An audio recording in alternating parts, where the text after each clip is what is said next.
Moroccan social justice movement seeks relief from crackdown. It all began with a fish seized by the police. Morocco is marking 1 year since a fisherman's gruesome death spawned a social protest movement against police abuse, an event that has drawn comparisons to the 2010 death of a Tunisian vendor that sparked the Arab Spring democracy uprisings.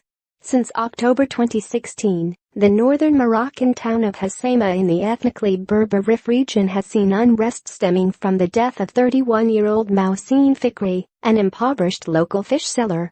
Fikri was crushed in a garbage truck while trying to retrieve a valuable swordfish seized by police, who said its sale was illegal.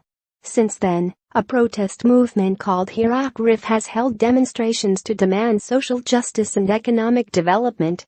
In May, Moroccan authorities cracked down on Hirak Rif's leaders and a large number of protesters, arresting between 330 to 400 people, according to the Moroccan Human Rights Association, AMDH.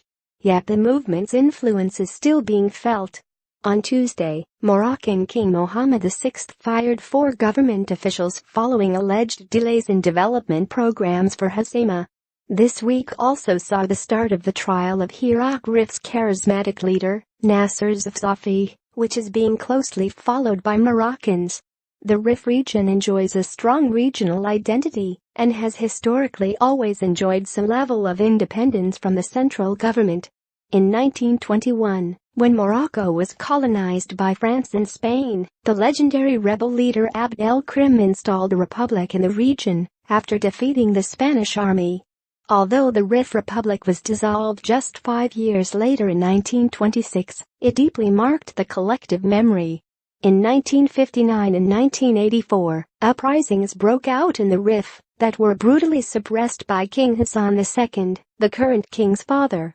The Hirak Rif movement has its roots in the region's marginalization, as well as in the evolution of a political consciousness and a desire for social justice, a redistribution of wealth and respect for the rule of law. Inspired by the Hirak Rif, activists from other marginalized areas have launched their own groups. In southern Morocco, the city of Zagora has seen multiple protests in recent weeks over access to clean water, and the Zagora Hirak was able to get the city's drinking water service back to normal. The Hirak has put a spotlight on the lack of local democracy, said Kenzo Sahi, a sociologist at the University of Bordeaux and the author of several works on the Rif. But Sahi said the movement's achievements have limits.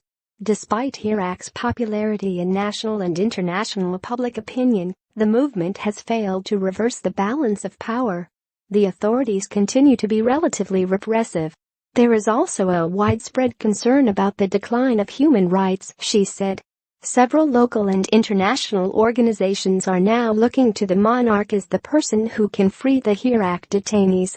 In the parliament, we have discussed the possibility of addressing a request for pardon of the Hirak detainees to the king, but it does not yet have enough support, said Abdellah Fouabi of the PAM opposition party. Abdellah Bouanou of the ruling Justice and Development Party, PJD, suggested we must go ahead and make a reconciliation for the arrested activists so the situation in Hoceima does not fester.